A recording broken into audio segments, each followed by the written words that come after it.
Hello दोस्तों, नमस्कार। आपको विजन प्रॉपर्टी इन्वेस्टमेंट जर्नलिस्ट में स्वागत है। मेरा एक दूसरा चैनल पैसा हाउस को काइंडली सब्सक्राइब बहुत ही चैनल। आज हमारा टॉपिक बहुत इंटरेस्टेड रहेगा और स्पेशली हमारा टॉपिक आज पेंशन्स के बारे में है। देखो, काफ़ी इलेक्शन से पहले और मीन्स आए दिन भी ये चलता रहता है कि भाई पहले जो ओल्ड पेंशन थी गवर्नमेंट एम्प्लॉइज़ की, उसे गवर्नमेंट ने ख़त्म कर दिया। हालांकि कुछ स्टेट अभी भी ऐसे हैं जैसे कि वेस्ट बंगाल, जिन्होंने अभी भी OPS को अपनाया हुआ है, ओल्ड पेंशन्स को अपनाया हुआ है। तो मैं ये कहना चाहूँगा कि गवर्नमेंट ने एक तरह से ज़बरदस्ती NPS लागू की 2004 में। उसके बाद काफ़ी हंगामा हुआ और आप ये कह सकते हो कि भाई गवर्नमेंट को जब लगा कि हाँ वास्तव में कुछ प्रॉब्लम है इस NPS में, तो उन्होंने एक UPS ऑप्शन लेके आई है। और इस UPS ऑप्शन में क्या है, NPS ऑप्शन में क्या है, ओल्ड पेंशन सिस्टम में क्या था, इसके बारे में लिटिल बिट जानकारी देंगे। वैसे तो खैर ये जानकारी आप बड़ी आराम से नेट पे भी सर्च कर सकते हो, but just I will go brief of that so that you can make a better decision to opt that which type of pension you should opt.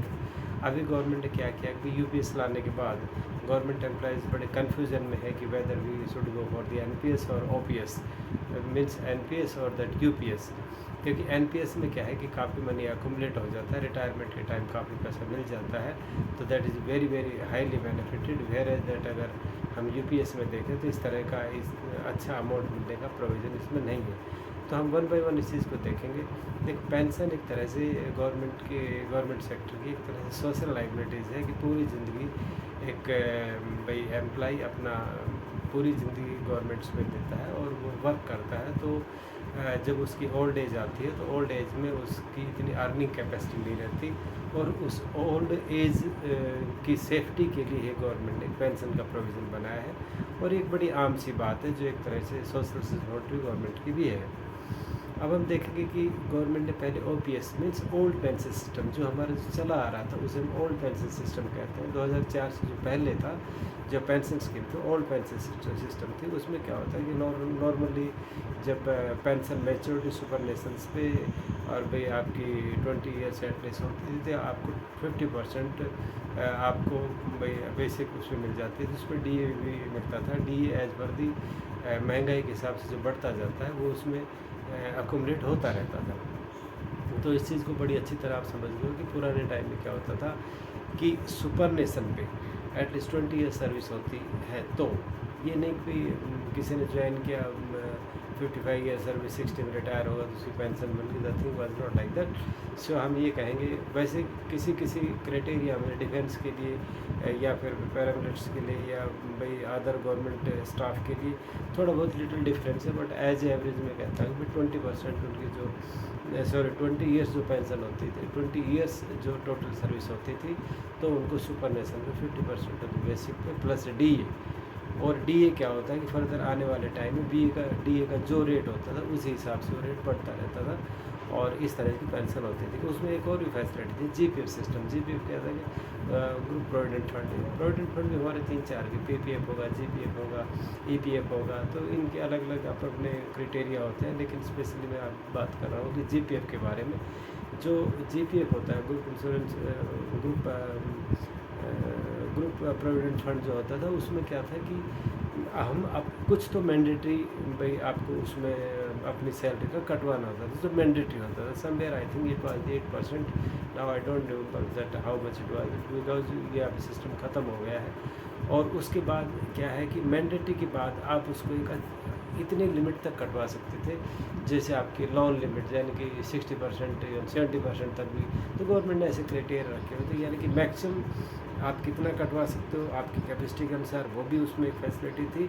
और मिनिमम आपको कितना कटवाना है वो भी वो तो मैंडेटरी था ही। तो इस तरह से आपका पैसा अकुमुलेट होता था और उसमें जो रिटर्न्स होता था नॉर्मली सभी बैंकों से ज़्यादा उसका रिटर्न होता है। वैसे आजकल आप अगर देखें तो हमारा भाई 7.1% के हिसाब से चल रहा है। तो आजकल GPF ख़त्म है, लेकिन फिर PPF और EPF जो है इनमें थोड़ा माइनर डिफरेंस होता है। नॉर्मली क्या है कि ये हमारे टैक्स बेनिफिट्स में भी फ़ायदेमंद रहता था। इन हम ये कह सकते हैं कि जब हमारी स्केर्सिटी किसी काम के लिए हम बहुत पैसों की ज़रूरत है तो हम इस प्रोविडेंट फंड को निकाल के यूज़ कर देते हैं। देयर वाज प्रोविज़न कि भाई इसे हम टाइम के अनुसार जो प्रोविडेंट फंड से हमने लोन लिया है उसको हम बैक कर दें, या अगर हमारी कोई एक्यूट रिक्वायरमेंट थी, ज़्यादा फंड हमने अपने फंड से ले लिया है, तो वो वन टाइम मीन्स फंड ये भी हो जाता था, वो एक्सक्यूज़ हो जाता, वो आपका टोटल अकोमोडेटेड अमाउंट से घट जाता था।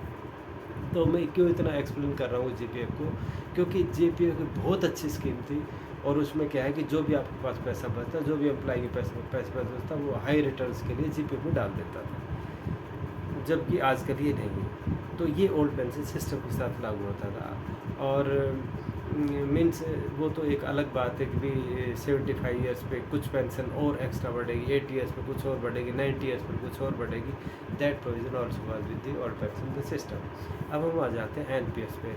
तो गवर्नमेंट में सोचते हैं कि यूपीएस में हमें बहुत काफ़ी पैसे का बर्डन आ रहा है, ज़्यादा लाइबिलिटी, ज़्यादा एम्प्लॉयज़, काफ़ी फंड हमारा पेंशन पे करने में ही चला जाता है। तो क्यों नहीं हम इस तरह सोचें कि भाई हम अपनी लाइबिलिटी अपने ऊपर से हटा के इसको मार्केट बेस्ड कर दें और एक तरह से इस पेंशन का प्राइवेटाइजेशन कर देते हैं, सो दैट हमारे पे कोई प्रेशर नहीं आएगा और भी एम्प्लॉयज़ भी खुश रहेगा।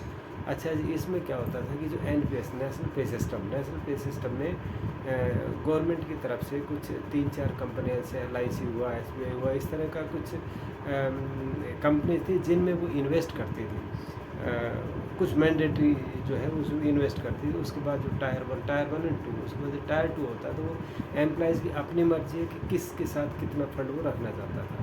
इसमें एक्चुअली क्या था कि मंथली जो सैलरी का है 10% एम्प्लॉय देता था, अराउंड 14% गवर्नमेंट भाई कंट्रीब्यूट करती थी। तो इसको हम कंट्रीब्यूटरी पेंशन फंड कह सकते हैं कि जब ये कंट्रीब्यूट होता था एम्प्लॉयज़ का 10%, 40% गवर्नमेंट का, तो पहले गवर्नमेंट का 12% था, बाद में 40% आया, तो टोटल जो हमारा ये मनी एक तरह से अकोमोडेट हुआ। इसमें क्या होता था कि eight the time of retirement, इसमें समवेयर क्राइटेरिया था कि अगर आपके फंड में 5% से लेस है या 5 ईयर से लेस सर्विस है, तो इन दैट केस भी आपकी पेंशन नहीं मानी जाती थी। और मैं एक बात और बता दूं कि एनपीएस जो है, it is not for government employees, it is for everybody. कोई बंदा अपने कंट्रीब्यूशन का उसमें डालिए, गवर्नमेंट इसको इतना ओपन कर दिया है कि कोई भी भाई अपना मनी कंट्रीब्यूट करके और इस सिस्टम में, इस स्कीम में डालिए, और एक पर्टिकुलर टाइम के बाद आपको ये पेंशन मिलनी शुरू हो जाएगी।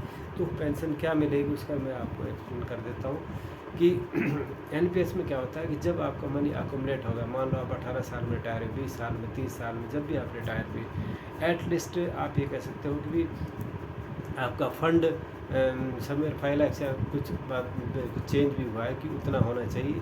तो उसमें क्या है कि भाई आपका जो फंड है उसके बेस पे आपकी भी पेंशन डिसाइड होगी। वो पेंशन डिसाइड कैसे होगी कि टोटल जो आपका मनी है उसका 60% आपको एज ए कैश मिल जाएगा, उस पर भी कोई आपकी इस तरह का भाई कोई टैक्स नहीं होगा। और जो 40% जो आपका अकोमोडेटेड मनी हो जाएगा उसमें पेंशन, उसके ऊपर पेंशन बनेगी। अब ये पेंशन कैसे बनेगी, मान लो कि भी आपका 1 करोड़ रुपये अकोमोडेट हो गया है फॉर एग्जांपल, तो 1 करोड़ अकोमोडेट होगा तो 60 लाख तो आपका at the time of retirement मिल जाएगा, जिसमें आप जो बहुत ही एक मतलब वैल्यूबल पॉइंट है, ये जो आपको 60 लाख मिलेगा, इस 60 लाख से आप अपने एक तरह से कोई अच्छा बड़ा काम कर सकते हो, अपने आप को रीसेटलमेंट कर सकते हो, घर बना सकते हो, शादी बच्चों कर सकते हो। तो इस तरह ये मनी उसमें काम आएगा। तो 60% आपको एक तरह से अकोमोडेटेड मनी मिल जाएगा। 40% जो मैंडेटरी आपने पेंशन के लिए छोड़ना पड़ेगा। अगर चाहो तो 40% से ज़्यादा भी छोड़ के उसकी पेंशन आप बनवा सकते हो, that is different thing, but at least 40% आपको छोड़ना पड़ेगा। अब उस 40% का क्या होगा, इसमें भी 3 स्कीम होती है। करीब 8-10 कंपनी मार्केट में है जो आपके पैसे को लेके और एक तरह से आपको एक इंश्योरेंस पॉलिसी टाइप ही देगा। मेरे हिसाब से तो ये इतने बेनिफिटेड नहीं है, बट क्योंकि इसमें क्या होता है कि कोई भी अगर आपको स्कीम भाई उसमें देती है तो उसमें आपको एफडी का ही पैसा देता है, ऊपर से आपका पैसा फंस जाता है इन द सेंस आप eight the time of very highly need आप इसको नहीं निकाल सकते। तो क्या है कि ये 3 स्कीम क्या है, मान लो फॉर एग्जांपल आपने एसबीआई लाइफ से ही अपनी एन्युटी डाली और उसी से आप पेंशन लेना चाहते हो, एसबीआई होगा, आईपीएफ होगा, टाटा वाला हो गया और मुथू फाइनेंस होगा, बहुत से ऐसी इस तरह की कंपनीज है जो आपके फंड को लेके आपको पेंशन देगी एनपीएस के तहत। तो मैं एक एग्जांपल लेता हूँ एसबीआई लाइफ का। एसबीआई लाइफ जो है एक तरह से एसबीआई एक कस्टमर को अट्रैक्ट करने के लिए SBI life, but is totally एक तरह से प्राइवेट टाइप है। और इसमें क्या है कि एसबीआई लाइफ का मैं ही आपको बता देता हूँ, सभी इसी तरह की है, बट मैं एक एग्जांपल देना चाहता हूँ कि मान लो आपका जैसे 40% अमाउंट जो है 40 लाख के करीब जो आपका 40% अमाउंट है, तो ये कंपनी क्या करेगी इसके पास 3 स्कीम है।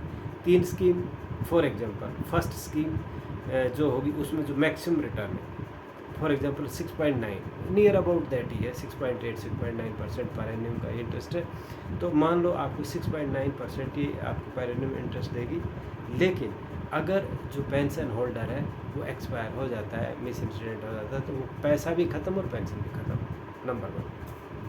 दूसरी स्कीम इसको क्या है कि 6.8%, यानी थोड़ा ही डिफरेंस है इंटरेस्ट में, it is for example only, but इतना ही है approximately, will come to know 6.8%। Second scheme में क्या है कि आपको पेंशन 6.8% पर एन्युम के हिसाब से आपको मंथली क्वार्टरली जैसे भी चाहोगा आपको मिलेगा, लेकिन उसके बाद अगर आप एक्सपायर हो जाए तो आपकी वाइफ को वो एक तरह से ट्रांसफ़र हो जाएगी, and that is of the 60% of that one.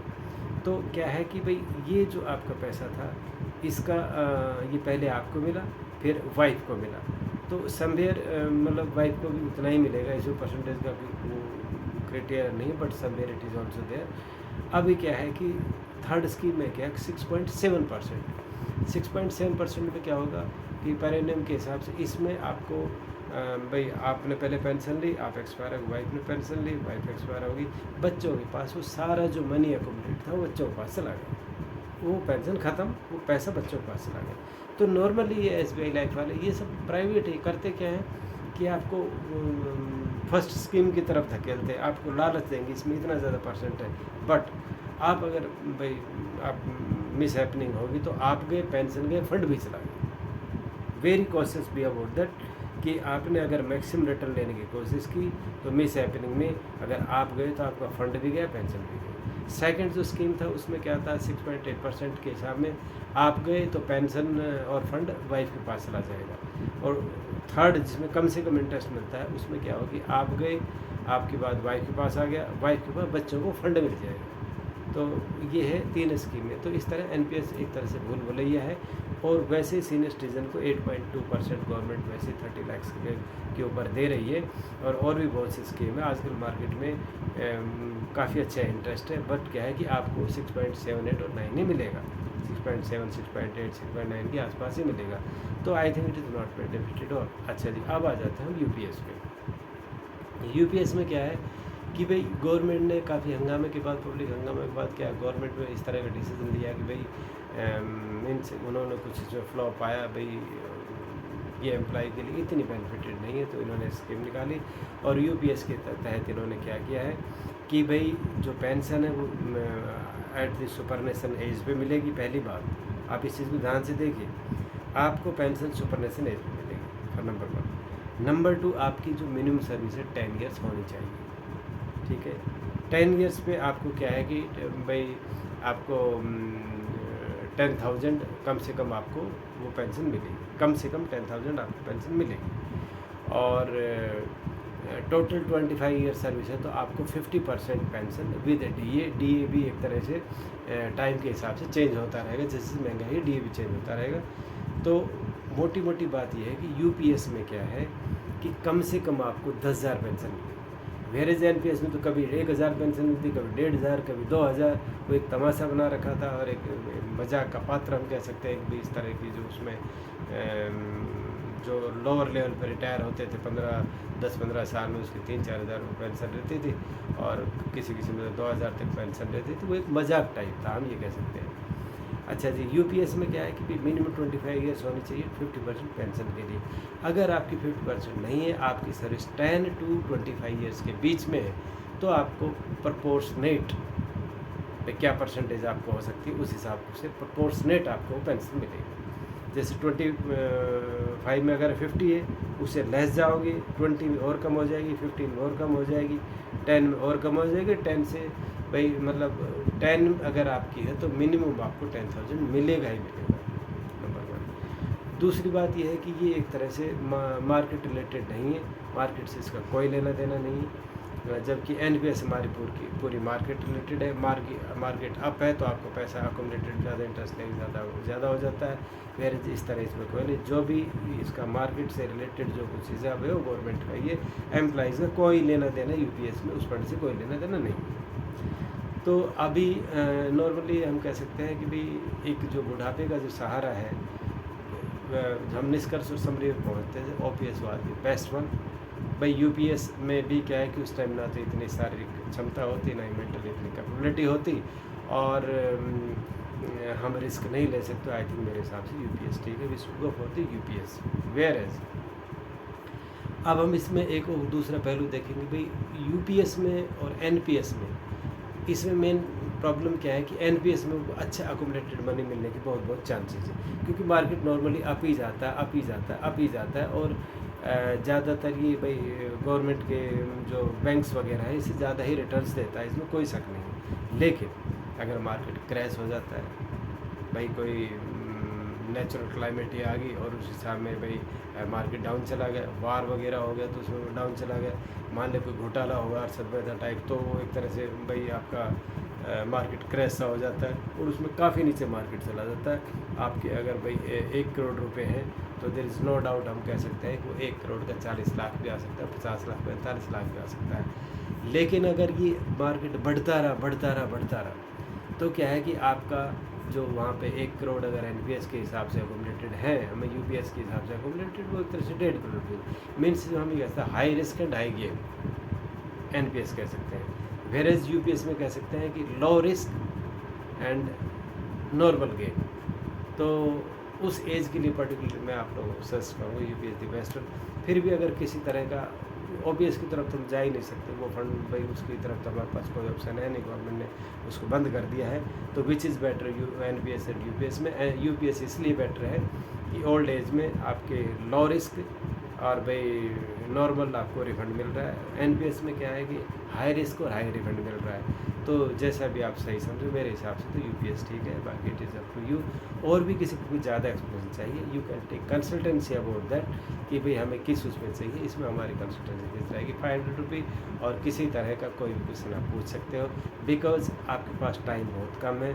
जो न्यूली सर्विस में ज्वाइन हुए हैं उन्हें विद इन मंथ ऑप्शन देना है, 1 अप्रैल से विद इन मंथ ऑप्शन देना है, और विद इन मंथ में ही बताना है कि मुझे एनपीएस में जाना है, यूपीएस में जाना है। अगर आपने यूपीएस चूज़ नहीं की तो आप एनपीएस में ऑटोमेटिक चले जाओगे। जो रिटायर्ड बंदे हैं, जो 31 मार्च को या उससे पहले रिटायर हो गए, उसके पास 3 मंथ है कि 3 मंथ में उन्होंने ऑप्शन देना ही है कि मैं एनपीएस में रहूँगा, यूपीएस में रहूँगा।